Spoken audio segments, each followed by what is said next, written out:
Okay. Hello, everybody, and welcome to Beyond the First Page with siblings Phoebe, Isaac, and Phil. I'm Phoebe. And I'm Isaac. I'm Phil. And today we are talking about The Casual Vacancy by J.K. Rowling. And as Phil mentioned, he loved this book and I loved it too. So I think we're very excited to talk about it. And Phil has our fun fact for today. But before we get into that, I just want to remind everybody of two things. The first thing is if you like our book club, please subscribe to our YouTube channel, follow us on Spotify, follow us on Instagram, and look for us wherever you get your podcasts. We should be there. And we will also be talking about spoilers in this book club. So if you don't want something spoiled for you, what we recommend is read the book ahead of time and then listen to the club meeting. You should be able to follow along really well to what we're talking about. So with that, Phil, would you like to share your fun fact? Sure. So my fun fact is sort of fun, but not that fun. Basically, I was interested in what a parish council was. I was actually confused the entire time because I thought it was like a church council completely outside the government. And then it's really not. So it's the lowest level in government in England. There's over 10,000 of them. Which, if that seems like a lot, it actually makes a ton of sense when you're reading the book because it's responsible for 100 people and there's 15 people on the council. So it's very small politic. Above that is a borough or a district. And so that's the city of Pagford has Yarborough. And then above that is a regional government. And then above that is the national government. And then above that is the UK sort of entire government. Because remember, England is split into Scotland, Wales, Northern Ireland, and England. Or, I'm sorry, the UK is split into those four. Basically, pick your poison. There's a level of government for you. So that's my fun fact of the week.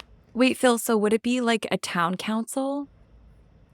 It's a town council. Okay, so this book in 60 seconds. The novel is set in suburban West Country town called Pegford and begins with the death of a beloved parish councillor, Barry Fairbrother. Consequently, a seat on the council is vacant, and a conflict ensues before the election for his successor takes place. Factions develop, particularly concerning whether to dissociate with a local council estate, the Fields, with which Barry supported an alliance. However, those running a campaign for the place soon find their darkest secrets revealed on the parish council online forum, ruining their campaign and leaving the election in turmoil. So that's the book in 60 seconds. I originally picked it because it is J.K. Rowling, and Phoebe and I are probably the biggest diehard J.K. Rowling. I think I would include Isaac in that too, right? Have you read the whole Strike series, I don't know what that is, but I fall asleep to Harry Potter every night, so. All right, you're in the club. That's sort of weird. We'll come back to that. I just saw this reel on Instagram it was the woman who played Professor Sprout in Harry Potter, and she's just said, I'm a little concerned about Harry Potter fans. That was 20 years ago now. I feel like they should be over it. The adult Harry Potter fans, yeah. And just none of us are over it. This is actually hilarious because the night before Isaac got married, they slept in different rooms, and our entire house was like, what the is happening? And it was just Isaac listening to Harry Potter. Yeah, shout out to all my friends that go on trips with me. They're all fighting to share a room with me, though, to get a chance to listen to Harry Potter. That's so funny. I did notice neither of you responded to my text at 3 a.m. the other night when I woke up in the middle of the night, and I was just like, wow, did J.K. Rowling bring it with the Deathly Hallows? Wait, Phil, I don't think you sent that. I think that you dreamt. I was on vacation, so I'm a little out of the loop. But. What? I definitely sent that. Anyway, back to the episode. I thought I picked it, first of all. I wish I picked it. You didn't. I listened to this book. I also listened. Yeah, narrator was phenomenal. Agreed. Phoebe, you want to go into the Michelin Yeah, star? happy to. So we rate the books that we're listening to on a scale from 0 to 3, which is similar to the Michelin star rating. We adapted it from the restaurant scale rating that they use. And 3 is a great book that you would read again, which I think for us would be very rare. Typically, I wouldn't reread a book, so this would have to be a really amazing book. 2 would be great book, would recommend to a friend, and then 1 would be was a good book, but nothing to write home about, nothing to tell your friends about. And then 0 was a horrible book. Unfortunately, we've had a few zeros during the club, so I'm excited to talk about a book today that I think we all really enjoyed. And I gave it a 3. Yeah. I gave give it 2. as well. It was really good. Just would I read it again? Probably not. I found it like the topics were just really deep and not necessarily something I would read a book again because it brought me pure enjoyment. This one I remember. There's not going to be a twist and turn that I don't remember, and I liked. It was a great book, but it was dark in my opinion. So I wouldn't put myself through that again. Yeah. Agreed. I think that the only reason I would read it again is because I would forget maybe the characters. Not that they were forgettable, it's just there was so many of them that maybe 20 years down the line, I would know that I enjoyed the book, but not quite remember all the characters and their inner workings. And I think there was enough sub-characters that still had interesting plots that I would reread it for that reason. I think that one of the things, and I think we can get into discussing the book, that I was trying to, when we recommend a book, I was trying to use, it's not character development per se. It's more of just feeling akin to this extremely large cast of characters and just really being able to, I think I forget the characters' names, but just it all made sense. Like that, I always knew who they were talking about. There was never a character that sort of fell out of touch, and then I was like, who are they even talking about? It was very easy to follow, I guess, and I think just perhaps the best interpersonal relationship development book that I've ever read. Just wild how these characters interacted with each other throughout. Yeah, I think one of our club members wrote in and they talked about how, Phil, similar to what you're saying, at first it was hard to follow along of who's who, but I think once you get around, she introduces everybody initially, so she does a first round of characters. So Barry dies, and then obviously you get introduced to his various friends and different entanglements that he has throughout the town. And then I think once you start on that second round, you begin to put together who is who and who's related to who associates with other people in the cast, and then it becomes a lot easier to put a name to a face, so to speak. Yeah, the characters, I don't know the word because relatable is not the word I want to use, but characters that you can just like see yourself being dropped down into this life and you not understand them, but I've seen this person before. This character is not a character. This is a person out there somewhere having these events happen to them. And J.K. Rowling just crushed it. Because Right. relatable is not the word, because I can't relate necessarily to a lot of these. I've experienced these myself, but you know these are real, potentially real people out there, and just so much more human than I think any other character in books that I've ever read.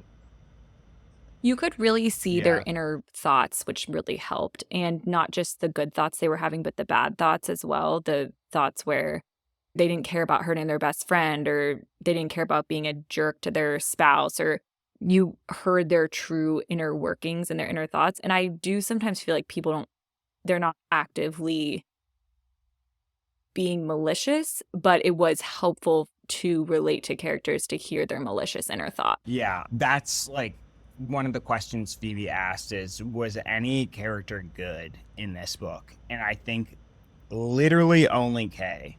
But was she good? I think Kay was.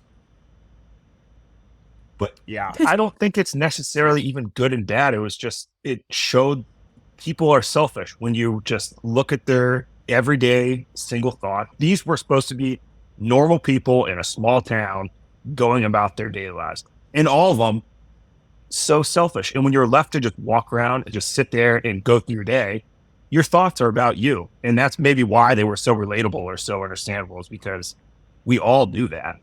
Yes. So yes, there was some that were truly horrible, but Andrew Price, he wasn't good or bad. He was just a kid stuck with his own prepubescent thoughts, who he made a friend that he's in a town of 200 people in his school. He has this friend who turns out to be a real dickhead, but he's been friends with him. So I get, like, who else is going to be friends with?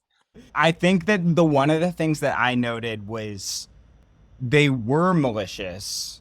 And I do think maybe you're giving them a little bit too much credit, Isaac, because I do think, yes, we saw them as malicious because their inner thoughts, but almost all of them did act on their maliciousness, which I think is different than most people.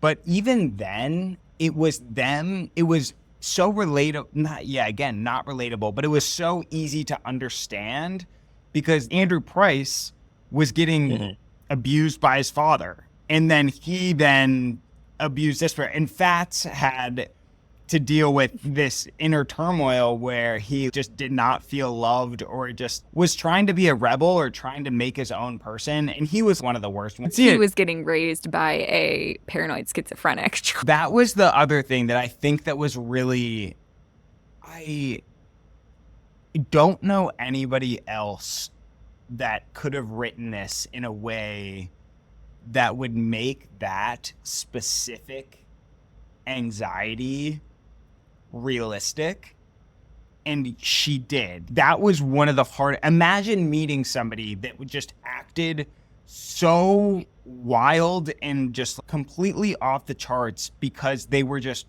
worried that they would be a pedophile. They didn't have pedophilic tendencies. They didn't like kids. They were just worried they would. That's so hard to get your mind around, but that's just anxiety. Through the book, I wrote in my notes where I was keeping track of stuff, is Colin, the vice principal, a pedophile? And then you learn 2/3 of the way through the book that he's just, scared that he is a pedophile. Why don't you become a mechanic or something that is never going to only see adult? I don't know why I thought of mechanic, because only adults drive, but drive cars. That was the first thing. And a purely adult job. He was one of the hardest characters to relate to. Yes, he was unhinged, but I've had many conversations with people where you're like, you are talking yourself into this almost, where this is made up in your head. Yeah. Even if it's not about touching kids, obviously, but it is this idea where, dude, calm down. This is not real life. You immediately jump to the worst case scenario. I think maybe anxiety. I mean, I thought he was paranoid schizophrenic, but maybe he just had severe and debilitating anxiety is a better diagnosis. I thought his wife said OCD. Oh, yeah, you're right. Usually you're OCD about the things that you're anxious about. And I think you're right, Isaac. You see yourself in a lot of these characters, in these toxic traits that you have in a lot of them. I think the biggest one for me was where Tessa she sees herself as the only person that's willing to help Crystal. And then when Crystal and Fats start dating, she realizes that, wow, she still looks down on her. She thought that she was the only accepting one, but Crystal's good enough for everybody else, just not me. Not my son. And I like to think that I'm like a very equivalent, everyone is equal, but I don't know if that's always true. I thought that was I've never put that into words before, and I think that was really relatable. I didn't see myself in these characters. Maybe I think too highly of myself. Flashback to last episode. But I thought they were very realistic. Maybe not as relatable, but those are synonymous. But I thought they were very realistically written. What about Gaia? You didn't see yourself in Gaia at all? The teenage daughter? Yeah. No. You saw Phoebe in Gaia? I think maybe when you were a teenager, you were like that. Just like, why did you do this to me? Like, why are you? Every teenage girl. But also friending the good parts of her too. Like friending Sukhvinda and not trying to be popular, just finding people you actually like. Yeah. I think there were good parts in each character. So I'm interested, why did you think Kay was bad, Phoebe? I thought she was also acting on her selfish impulses. she moved to Padford for Gavin, and that's just stupid. It was obvious he did not like her. Her teenage daughter even knew it. Then she did it, which you can't fault her. Obviously, she wanted the relationship to work out, but I do think I don't know, she wasn't lovable. I definitely think she was probably one of the best characters. What about Sukhvinda? How was she bad? Sukhvinda, she torched her mom. Yeah. Other than the fact that she torched her mom. Her mom had it coming. But I think from a community perspective, her mom was very respectable, reasonable. It was all within the home was her thing. Her mom was awful in the home. Parminder was like a doctor. I thought Sukhvinda's character was the saddest outside of the end, but that scene. I had to stop reading it or stop listening. Aww. It was really tough for me to listen to. Which maybe it was because it was listening instead of reading, but so I give Sukhvinda a pass on it was hard posting of against her mom. And then she comes in really strong at the end, jumping into the water and kind of facing her fears there. I thought she was the good character. Yeah. Well, Barry was also, I don't think Barry was good. He sort of ignored his wife. I think Mary was, she was spiteful because she was ignored, but Barry was not. I think we all put him on a pedestal because of how everyone thought about him, but I remember reading that first chapter and thinking he wasn't that great. I completely agree. I liked that she did that, though, because you got his inner brain, and then my first impression was the same. This guy's kind of a jerk to his wife, and that's the only really internal thought you have from him, obviously, because he dies. And then you come to find out he's actually super involved in the community, and it did seem to like he loved his kids. He was coaching his daughter's rowing team too. Yeah. Do you think that was because we were getting how she even talked about the sense that at the end when Crystal and Robbie died, then everyone talked like nice about, or at least about Robbie, because Barry died. You only ever talked about from everyone's view except for Mary's. It was only the good point of view because you're like, okay, he's dead now. I agree with that, Isaac. I think it helped also that Howard, Shirley, and Miles hated him because they were the worst. Just so bad. I think other than those two, the only one in my mind that really annoyed me up to their level was Gavin. What about Simon? He sucked. I couldn't stand him leading her on. No, Simon was just a piece of shit. Like I don't think anyone would disagree, but I think that Gavin, he was just like, wow, you are just ruining this whole family's life.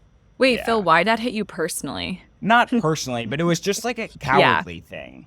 Like, I don't know. I just always, and maybe it was personal because that's one of the things that everyone goes through, that friend that just is so scared of hurting somebody that they won't break it off. You are causing so much more pain because you're a coward right now. You think you're being nice, but really you're only being nice to yourself, and you're just dodging this confrontation that is ruining this girl's life. Yeah, I agree. Yeah.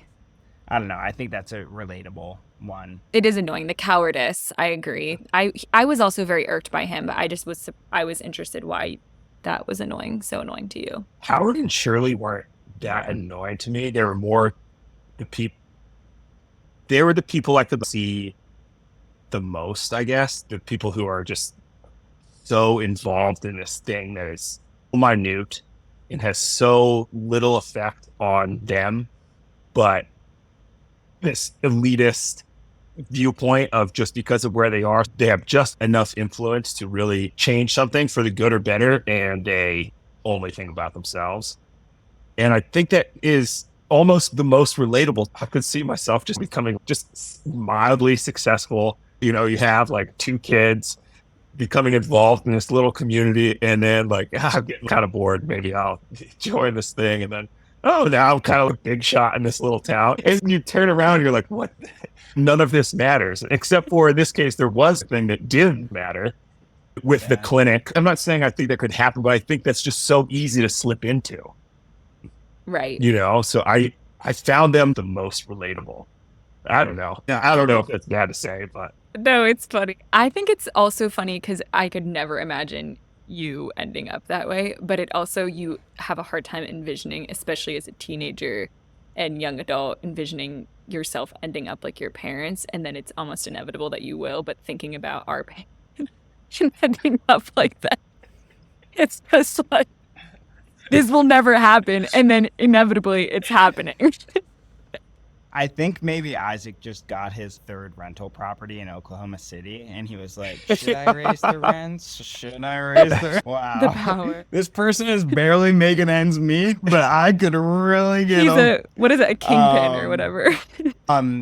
So anyway, Shirley with the website where she had, and you guys were going to be like classic Phil, but when I commit that I know something, and then I'm just like, gotta double down on this. Like, where she does the whole website, and then Howard's like, are you sure you know hackers? And she's like, I took care of it, Howard. I took care of the security of the website. Change the And all password. she did was set up an email or something. Yeah, Her change the password's password. not the hack or whatever. Yeah.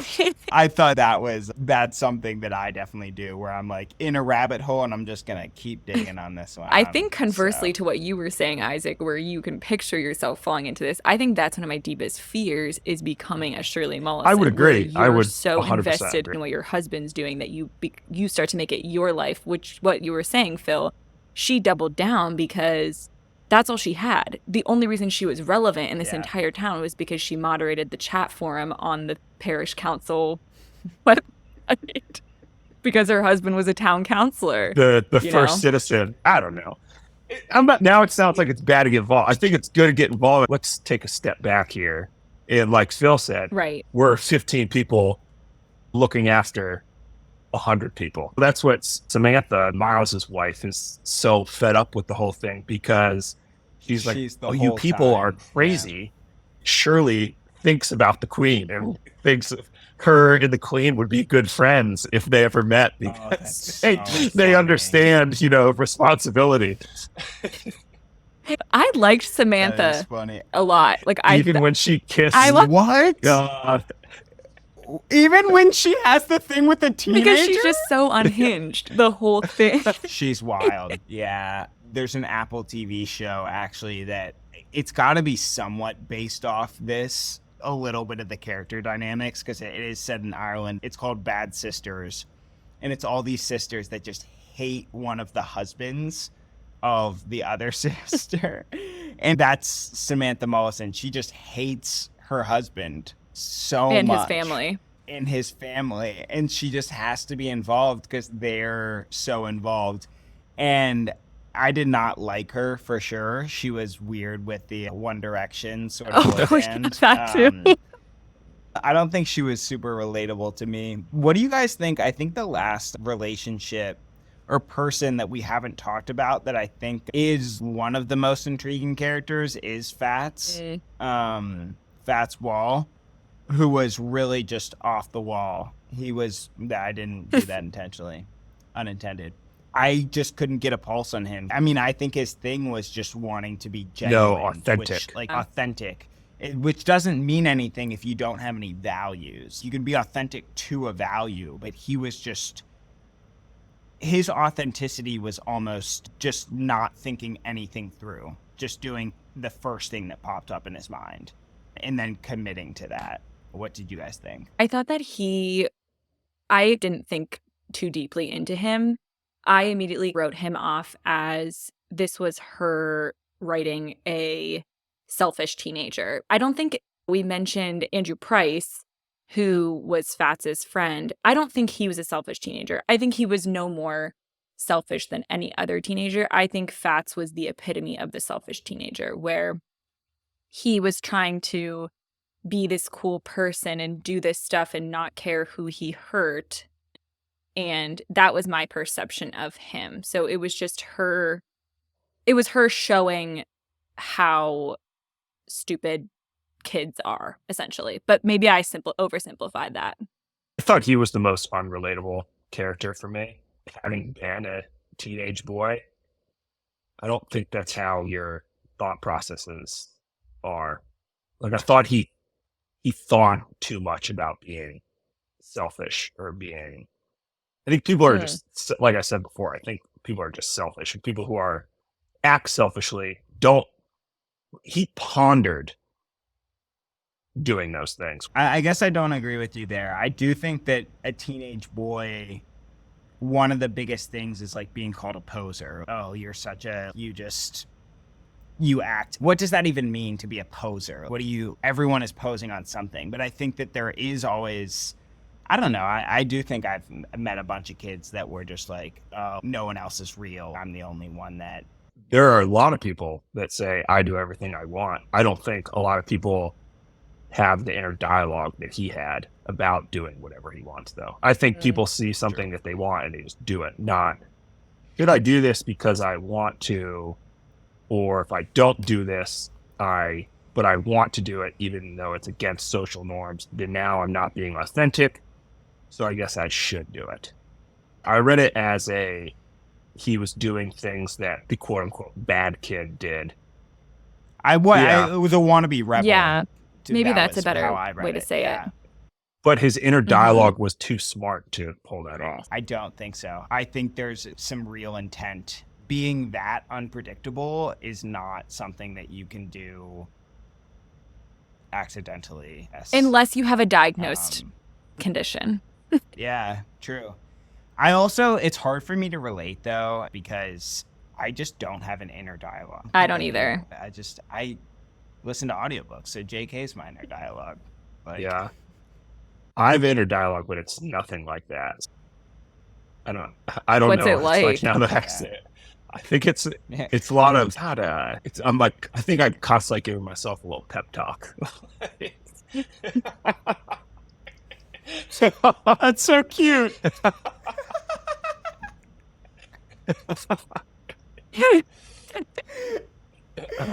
That's so funny. I read somewhere people on average think 300 to 1,000 words a minute, and I was like, what? Really? That's a lot of words. The only thing I think about is timing. Today, right before this, I just think to myself, if I go here and here, can I still make it back? Yeah. I would do that and then be like, yeah, you can't. Let's do it. You can do it. Or, hey, easy cowboy. No, you can't. Or but sometimes it could be negative. You'd be like, hey, Isaac, you really need to like buck it up here. Come on, man. You are better than this.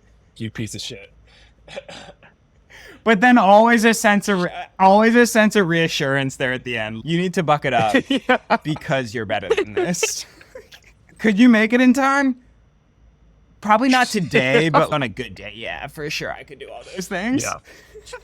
One thing I really wanted to talk about was every time I read a J.K. Rowling book, I think about how good of a book it was, and I wonder why she made it that good. And I wanted to get your guys' opinion, and I asked a friend who'd read this book.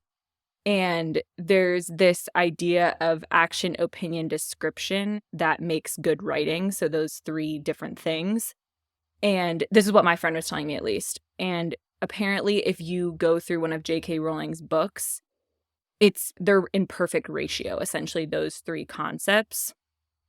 Maybe it's something else, but in particular, it made me think the scene where they're at Howard's party and nothing's really happening, but you're feeling this sense, and I don't know if you two felt this as well, but it was building, and I just was thinking to myself, what is going to happen? And Samantha did kiss a 16-year-old, so that was fairly shocking, but it just... But yeah, nothing really that crazy happened. And I just wanted to hear what you guys thought about what about her writing or stories makes them so good. I don't know. I'm really not that good of a writer. I think that a lot of people who are good at writing, it comes naturally, but I do think it's an art and there are rules. It's like marketing. If you put your word on this part of the page, your eyes will be drawn to it.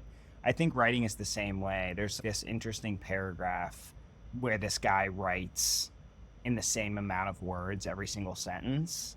And then halfway through the paragraph, he starts changing it, and it just becomes awful until very easy to read. I think there are different styles. I think JK, you're right, does this really good job at certain times of books of slowing things down, of making you feel breathless at sometimes. I think pace changes. But it's wild to think of the word pace when you're talking about stagnant words in a page. It's sort of a crazy. I think there's some formulas and rules to it, but I think also just some people are better. Just because the concept is known, it's the same way as marketing. Just because the concept is known, the execution is so challenging. Yeah. This was a book literally where nothing really happened.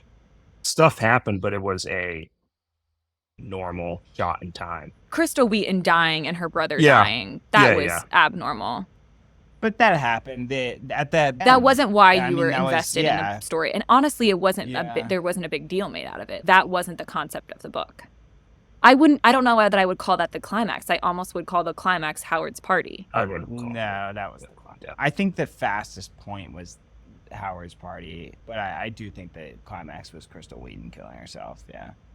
I thought that was actually a really good ending of the book. Very, obviously not good, but very just, it was a good ending. Yeah. Not happy. The last thing I wanted to say, and we've talked about a lot of characters, just how all the characters touched each other, like the web of them all together was cool. And I think the Robbie's death and Crystal Wheaton's death are the climax due to all those characters intersecting at the end. I think the pace quickens when all her segments from the different characters' point of view become very short, but all cross each other. And then those two deaths happen. But just throughout the book, how Gavin was Miles's business partner. Samantha, her daughter who liked the rock band, knew Crystal Wheaton and Andrew Price. The Walsons were were paying for the school because Crystal made fun of their daughter. Just endless crossings of how all these people were connected when they all knew of each other because it was that idea of a small town, but they really, minus those direct connections, had very little to do with each other. But were always within a one or two character degree of being in a direct intersection. I thought was great. Was my favorite part of the book. Yeah.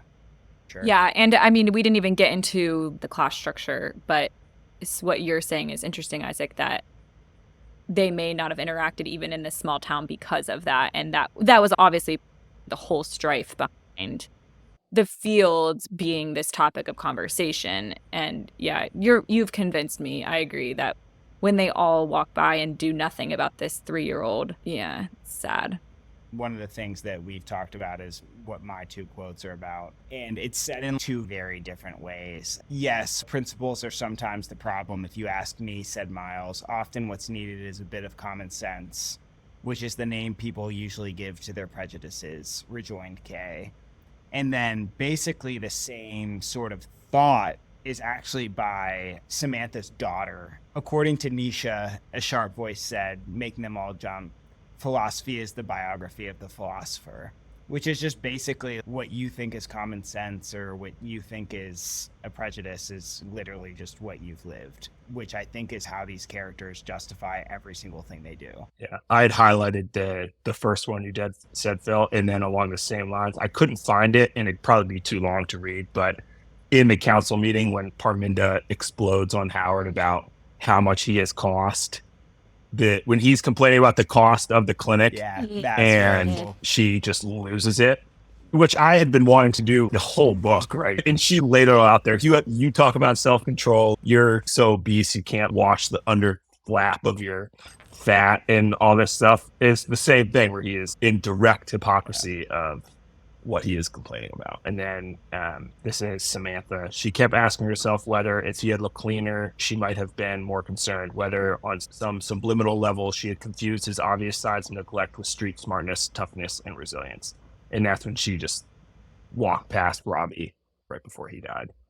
Yeah, that was a good one. So this book, it wasn't like any other book I personally have read, but I think that I've just been wanting to talk about this book series anyways in the club meetings because it's so good and I don't think it gets the hype it deserves, or I haven't seen that. So this is The Thursday Murder Club by Richard Osman, and it is about a group of elderly people living in a retirement community and they solve murders. I've never read that. It's really good. There's I think 5 books in the series now. It's very lighthearted.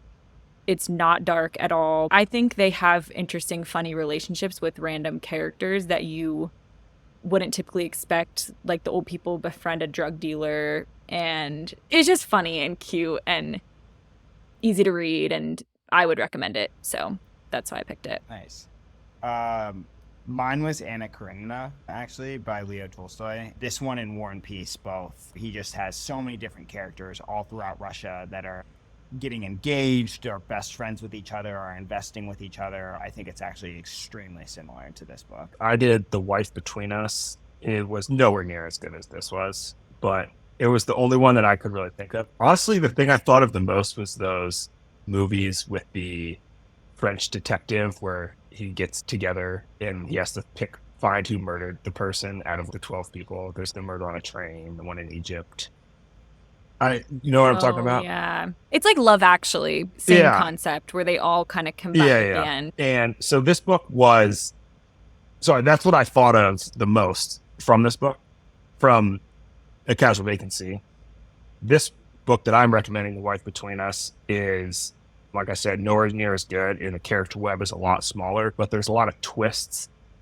I'm not going to talk about that much, but there's a lot of twists within the characters, and if I talk about it, give it away, that I kind of thought of like a similar thing. I'm reading Winter King by Bernard Cornwell, who wrote The Last Kingdom, which they turned into that Netflix series, but The Winter King is about King Arthur. I am reading The Bean Trees by Barbara Kingsolver. I don't know how I'm feeling about it yet. I'm on a big Barbara Kingsolver kick, if you guys couldn't tell. And then I just finished David Copperfield, and I know I told you guys I was reading that, and I just want to take an opportunity, because this is an actual platform I can talk about this on. I loved this book. I liked it better than Demon Copperhead by Barbara Kingsolver. I was cackling at David Copperfield. It's by Charles Dickens. I don't know why it's funny. David Copperfield is adapted into Demon Copperhead by Barbara Kingsolver. And the girlfriend, or whatever she is just this dolt, essentially. And the way he writes her, the way Charles Dickens intended her to be written, is just so funny. She makes him like kiss her dog before she talks to him and stuff. It's just I'm not doing it justice of explaining, but I loved it, and I really recommend it to anybody who enjoys Charles Dickens. I personally liked Great Expectations. That's the only other book I've read by him. So if that's not your jam, maybe don't read it, but it is very long. It was like 34 hours or something crazy. So, but really good. And then I also read I Have Some Questions for You by Rebecca Mackay, and she wrote The Great Believers, which I loved. Would recommend that book, but I don't know if I would recommend I Have Some Questions for You. It's a thriller, and I just think the end was not very satisfying. So that's what I'm reading currently. So I'm reading The Heart's Invisible Furies, which is our next book club book. For all you guys out there who only want to read a book every 2 weeks, here's something normal for you. That's very good. Don't feel like you have to read 5 books at the same time. I will say I'm very sorry to inform I could not get through the second Bourne book. I had to toss in the towel. Yeah. So it wasn't good. It didn't get my interest anymore. So I've moved on to this one and excited to talk about it next time we meet. Yeah. Just to give you guys a little bit of a background on it, The Heart's Invisible Furies by John Boyne is about Cyril Avery's life story from his adoption in post-war Ireland to his coming of age, and explores themes of identity, family, and societal acceptances of homosexuality. Through humor and tragedy, Boyne examines Ireland's transformation over 7 decades.